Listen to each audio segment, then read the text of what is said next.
नमस्कार friends, Parikshit explorer में आपका स्वागत है। अभी हम जा रहे हैं पुणे टू उज्जैन और ओमकारेश्वर ट्रिप के लिए। हमारी तैयारी हो चुकी है, तो अभी हम निकल रहे हैं। हमारी ये जो जर्नी रहेगी ये बाय बस और बाय रोड रहेगी। जब भी आप बाय रोड जाते हो तो फर्स्ट आपको पुणे टू इंदौर जाना पड़ेगा, और पुणे टू इंदौर का जो डिस्टेंस है वो 595 किलोमीटर है। अभी हमारी बस इंदौर के लिए निकल चुकी है, तो अभी मैं आपको बस के अंदर का व्यू दिखाता हूँ। हमने जो बस बुक करी है वो एसी बस बुक करी है। तो देखिए बस कैसी है, बहुत अच्छी तरह से बस क्लीन रखी है उन्होंने। हमें जाते वक्त कोई भी दिक्कत नहीं हुई है, आराम से गए हम। तो अभी हम इंदौर में पहुंचने के बाद आगे देखते हैं।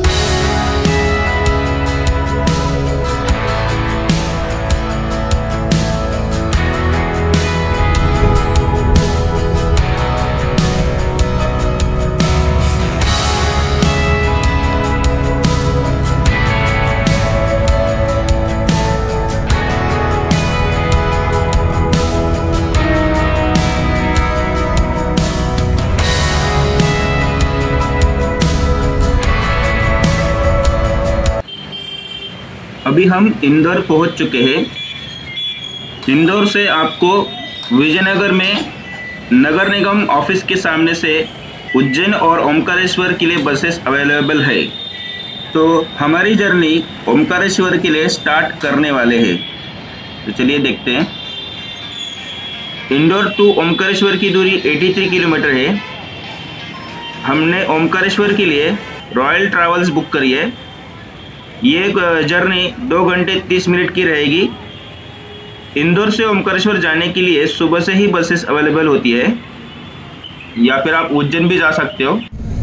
तो अभी हमारी जर्नी स्टार्ट हो चुकी है ओमकारेश्वर के लिए। तो मैं अभी आपको बस के अंदर का व्यू दिखाता हूँ। ये हमारी बस एसी ट्रैवल्स जो हमने बुक की है।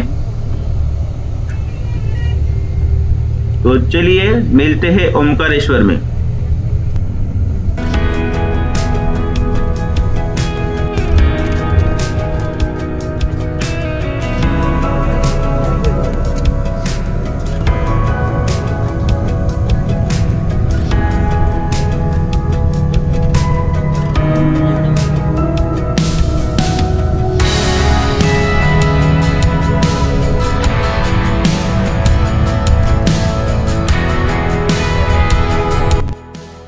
अभी हम ओमकारेश्वर पहुंच चुके हैं।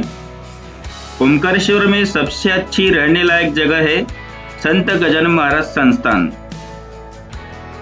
यहाँ आपको बुकिंग करना है तो ऑफलाइन ही करना पड़ेगा, ऑनलाइन बुकिंग अवेलेबल नहीं होता। इसके अलावा मंदिर के आसपास बहुत सारी होटल्स है जहां आप ऑनलाइन बुकिंग करके ठहर सकते हैं। और हाँ दोस्तों, जब भी आप उज्जैन और ओमकारेश्वर के लिए आए तो ऑड डेज में ही आए, क्योंकि अगर आप सीजन डेज में आते हो तो आपको ट्रैफिक का सामना करना पड़ेगा और आपके दर्शन भी ठीक से नहीं हो पाएंगे।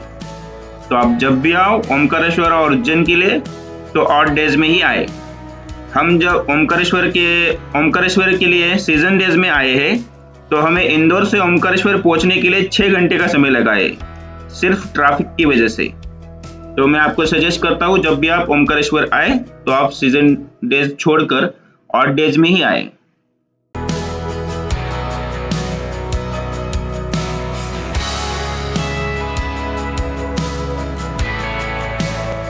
ओमकारेश्वर में खाना खाने के लिए संत गजानन महाराज भक्ति निवास के सामने बहुत सारी होटल्स अवेलेबल है। जैसे कि आप देख पा रहे हो, मैं आपको दिखा रहा हूँ। देखिए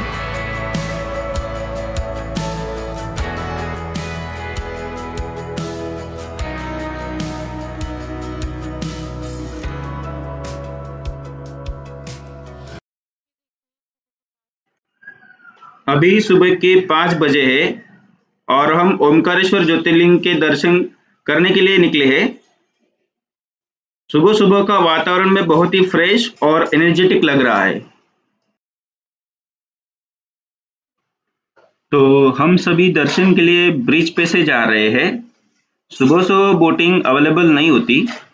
बोटिंग जो स्टार्ट होती है वो सुबह 8 बजे के बाद स्टार्ट होगी और सुबह सुबह ब्रिज पे से चलकर जाने का मज़ा ही कुछ और है। तो अभी सुबह के 5 बजे है, तो वातावरण बहुत अच्छा है। तो अभी आपको मैं मंदिर का थोड़ा बहुत व्यू दिखाता हूँ दूर से। देखिए कैसे दिखता है। ये देखिए ओमकारेश्वर का मंदिर और नर्मदा नदी।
दोस्तों, मैं आपको अभी एक जानकारी देना चाहूँगा। जब भी आप अगर मंदिर में आने के लिए नदी में स्नान करने जाते हो, तो नदी में स्नान करते समय अगर डैम से पानी छोड़ा जाता है तो नदी का लेवल बढ़ जाता है। तो उस टाइम पे एक सायरन सुनाई देता है। सायरन सुनने के बाद आपको नदी से बाहर जाना है।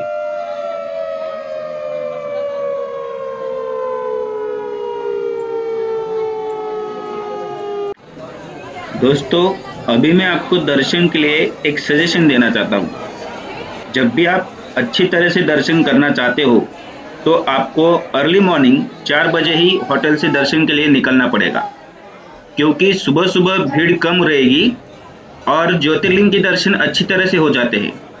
अगर आप मॉर्निंग में 7 बजे के बाद आते हो तो भीड़ के कारण दर्शन ठीक से नहीं हो पाते और ज़्यादा समय आपको लाइन में रुकना पड़ेगा।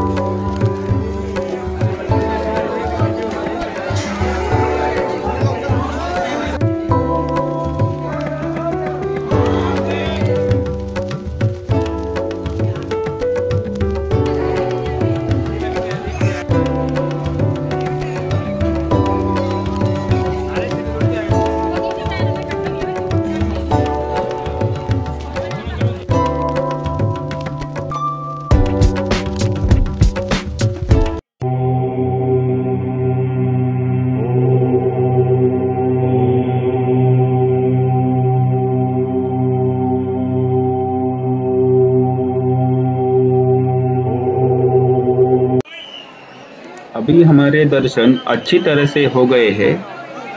हमें ओमकारेश्वर के दर्शन के लिए 2 घंटे का समय लगा है। दर्शन के बाद मंदिर के बाहर का नज़ारा आप देख सकते हो।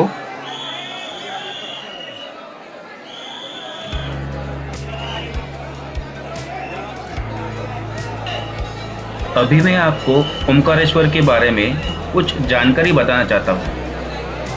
ओमकारेश्वर मध्य प्रदेश के खंडवा जिले में स्थित है। यह नर्मदा नदी के बीच मानधाता नामक द्वीप पर स्थित है। यह भगवान शिव के 12 ज्योतिर्लिंग में से चतुर्थ ज्योतिर्लिंग है। यह द्वीप पवित्र ओमकार के आकार में बना है। राजा मानदाता ने यहाँ नर्मदा नदी के किनारे इस पर्वत पर घोर तपस्या कर भगवान शिव को प्रसन्न किया। शिव जी के प्रकट होने पर उनसे यही निवास करने का वरदान मांग लिया। ओमकारेश्वर में ममलेश्वर नामक एक और ज्योतिर्लिंग है। माना जाता है जब तक आप ममलेश्वर का दर्शन नहीं करते तब तक ओमकारेश्वर के दर्शन पूरा नहीं होता। तो आप जब भी ओमकारेश्वर आए तो ममलेश्वर और जो ओमकारेश्वर, ये 2 ज्योतिर्लिंग के दर्शन अवश्य लें।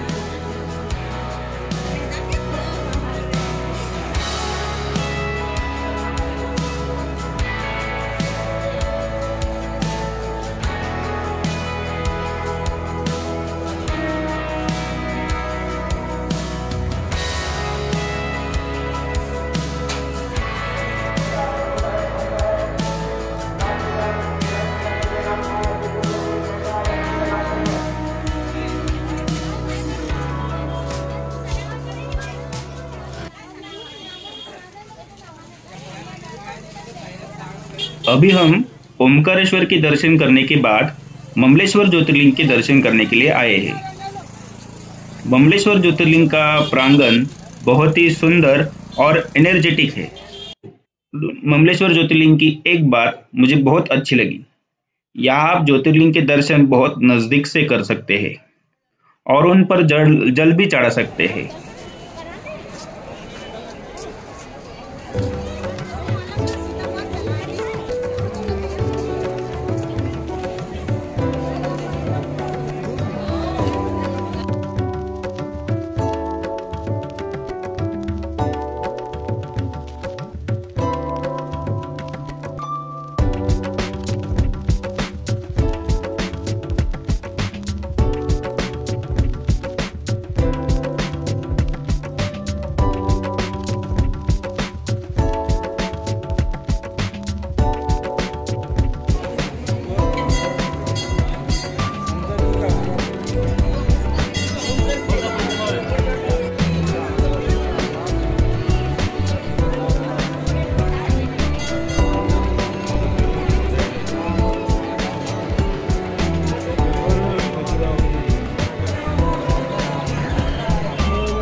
ममलेश्वर ज्योतिर्लिंग के दर्शन के बाद अभी हम जा रहे हैं नर्मदा नदी के तरफ।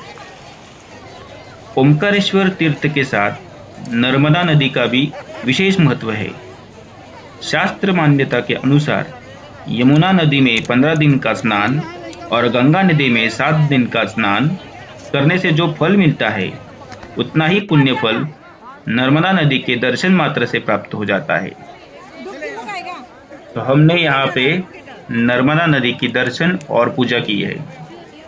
चलिए देखते हैं।